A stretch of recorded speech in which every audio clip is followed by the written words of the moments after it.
Our Casuarina Tree by Toru Dutt. Structure, Summary, Analysis. Hello and welcome to the discourse. Our Casuarina Tree is one of Toru Dutt's most celebrated poems, reflecting her nostalgic love for nature and her homeland. The poem immortalizes a towering Casuarina tree from her childhood garden in Calcutta, blending vivid imagery and themes of memory, loss, and resilience. The tree becomes a symbol of enduring bonds, connecting her to her late siblings, her cultural heritage, and the transcendent power of poetry itself. Written in a lyrical and contemplative tone, the poem combines romantic influences with Dutt's unique Indian perspective. It stands as a testament to her ability to weave personal grief and universal themes into a timeless ode to nature and remembrance. The poem intertwines nature, memory, and art. The tree symbolizes permanence, its enduring strength contrasting with human fragility. It evokes nostalgia, becoming a living memorial for Dutt's lost siblings, blending personal grief with universal longing. The exotic Casuarina reflects colonial hybridity, mirroring Dutt's fusion of Indian and European literary traditions. Ultimately, the poem celebrates poetry's power to immortalize fleeting moments, as Dutt's verses preserve the tree and her memories beyond time. A poignant meditation on loss and legacy, it showcases her lyrical brilliance and cross-cultural voice, leaving an indelible mark on Indian English poetry. Dutt's untimely death at 21 cut short a luminous literary career, but our Casuarina Tree remains a poignant legacy, celebrating the intersection of personal and universal truths. Structure of our Casuarina Tree. Toru Dutt's Our Casuarina Tree is a 55-line poem divided into 5 stanzas, each structured with an octave followed by a tercet. This form resembles a modified sonnet, blending 2 quatrains with closed rhymes ABBA, CDDC, and a concluding tercet EEE, creating a unique rhyme scheme. The use of a tercet instead of a couplet creates a sense of overflow, mirroring the speaker's overwhelming emotions as she reflects on her childhood memories tied to the Casuarina tree. The tone is nostalgic, melancholic, and reverent, as the speaker, likely Toru Dutt herself, reminisces about her childhood and lost loved ones. The use of first-person perspective, I, our, makes the poem deeply personal. The tree itself symbolizes the poet's nostalgia, emphasized by the possessive pronoun our in the title, which establishes a deeply personal tone. In the first stanza, the imagery of the creeper clinging to the tree like a huge python and the scar it leaves can be interpreted as the allegory for colonialism's grip on Indian culture and philosophy. The poem is rich in visual and sensory imagery, from the vivid depiction of the tree at dawn to the tender recollections of loved ones associated with it. Dutt employs metaphors such as the giant wears the scarf, trembling hope, and time the shadow to deepen the emotional resonance. Similes like the baboon sitting statue-like alone and water lilies springing like snow and mast enhance the poem's lyrical beauty while conveying the poet's reverence for the tree.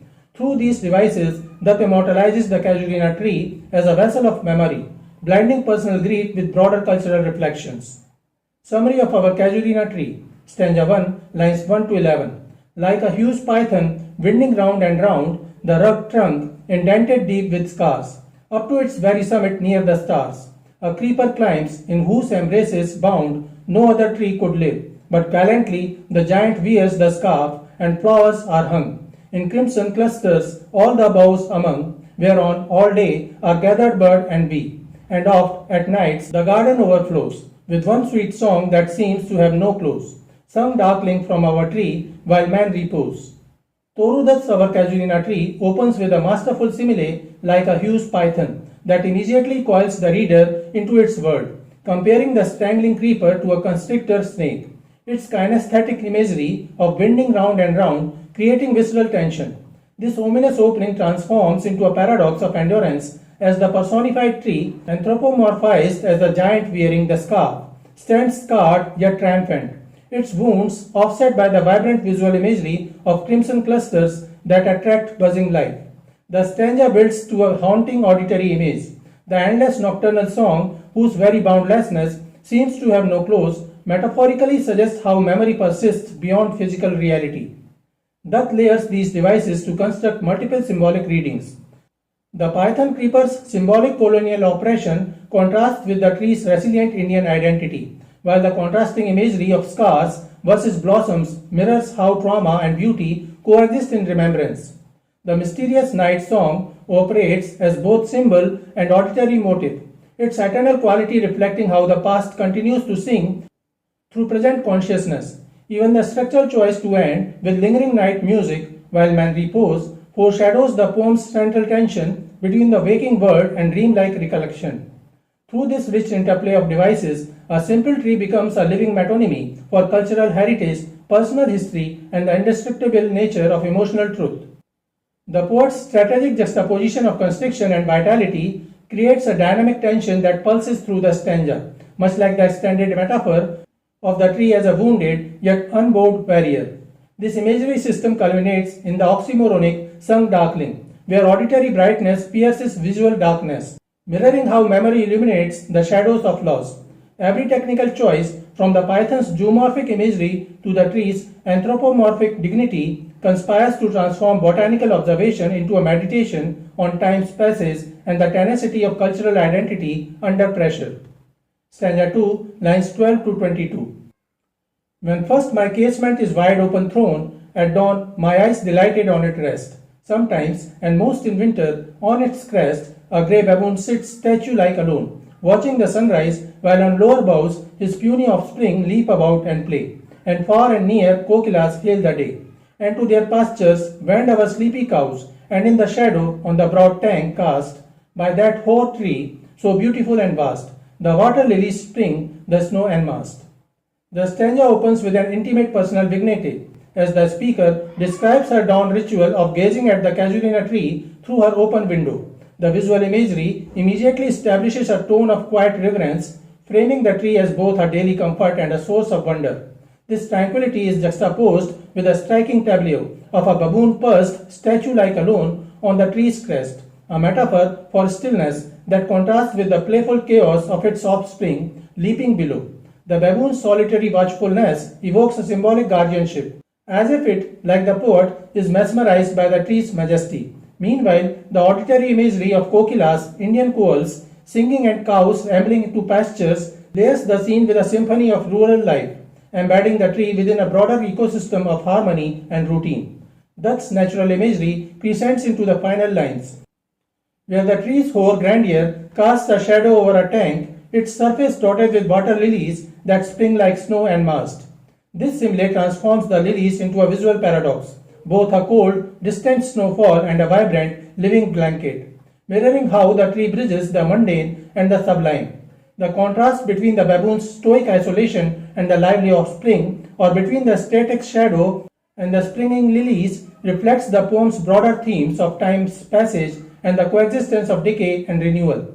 The stanza's pastoral rhythm, punctured by the cow's slow wandering and the kokila's songs, mimics the unhurried cadence of memory itself, while the symbolic weight of the dawn setting suggests hope and cyclical rebirth.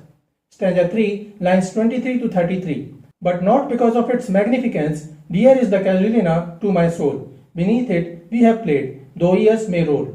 O sweet companions, loved with love intense, for your sakes shall the tree be ever dear.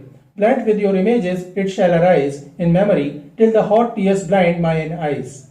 What is that this like murmur that I hear, like the sea breaking on a single beach? It is the tree's lament and eerie speech that haply to the unknown land may reach.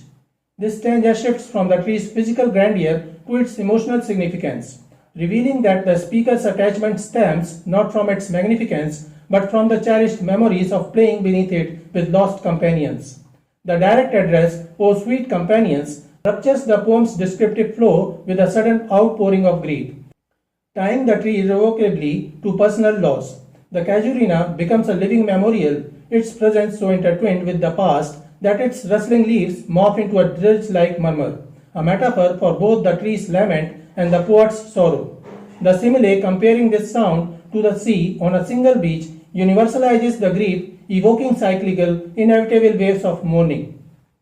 Dutt's language crescends from tender nostalgia, loved with love intense, to visceral pain, hot tears blind mine eyes, using kinesthetic and tactile imagery to make the emotional palpable. The tree's eerie speech personifies it as a mourner, its whispers ambiguously directed either to the dead or to the poet herself, blurring the line between nature's voice and human longing. The auditory imagery of the dis and sea underscores how memory is not just seen but heard, an inescapable soundscape of loss. Stanza 4, lines 34 to 44. Unknown, yet well known to the eye of faith, I have heard that wailed far, far away, in distant lands by many a sheltered bay, when slumbered in his cave the water wraith, and the waves gently kissed the classic shore of France or Italy beneath the moon, when earth lay tranced in a dreamless swoon, and every time the music rose before, mine inner vision rose a form sublime. Thy form, O tree, as in my happy prime, I saw thee in my own loved native clime. In this stanza, Toru Dutt deepens the spiritual and transnational resonance of the Casuarina tree, portraying it as a touchstone of memory that bridges her Indian homeland and European travels. The tree becomes unknown yet well known, a paradox highlighting its simultaneous familiarity to her soul and its obscurity to outsiders. She recalls hearing the tree's mournful wail even in distant lands like France and Italy, where the tranquil beauty of moonlit shores, waves gently kiss the classic shore, contrasts with her inner yearning. The stanza culminates in a visionary moment, where the tree's sublime form rises in her mind's eye, transporting her back to the happy prime of her youth in her native India. Dutt blends geographical and emotional exile, using the Casuarina tree as a symbol of cultural rootedness. Amid displacement, the European landscapes, described with classical allusions, feel dreamlike and impersonal, contrasting with the vivid personal connection evoked by the tree. The auditory motif of the tree's wail ties this stanza to the previous one, but here it transforms into a trigger of epiphany, conjuring the tree's image with cinematic clarity. Mine inner vision rose a form sublime. This moment underscores memory's power to collapse time and space, making the distance past and homeland feel immediate. Stanza 5, lines 45 to 55.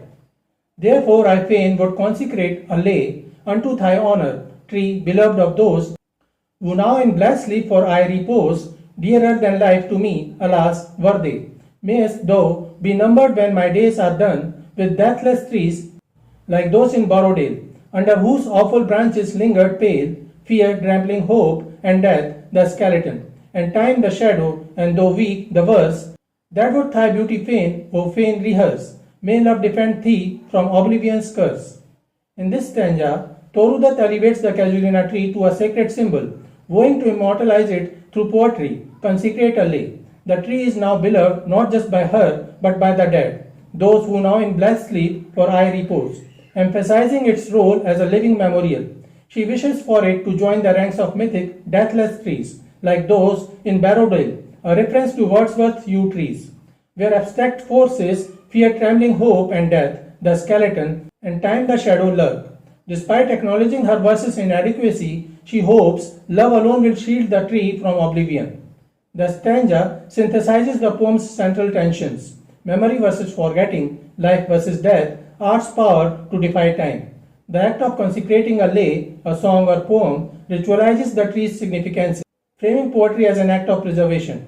The allusion to Wordsworth's yew trees links Indian and English literary traditions, yet Dutt's tree is more personal. Its deathlessness stems not from myth, but from human bonds. Dearer than life to me, alas, were they. The Borodale reference introduces a Gothic tone, awful branches, pale fear, contrasting with Casuarina's warmth, suggesting that while European trees symbolize abstract dread, hers embodies love's resilience.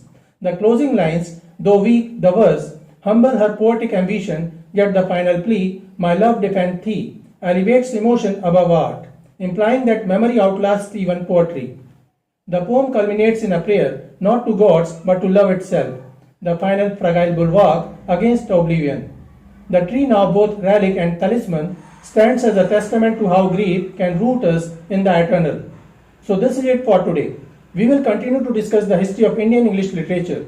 Please stay connected with the discourse. Thanks and regards.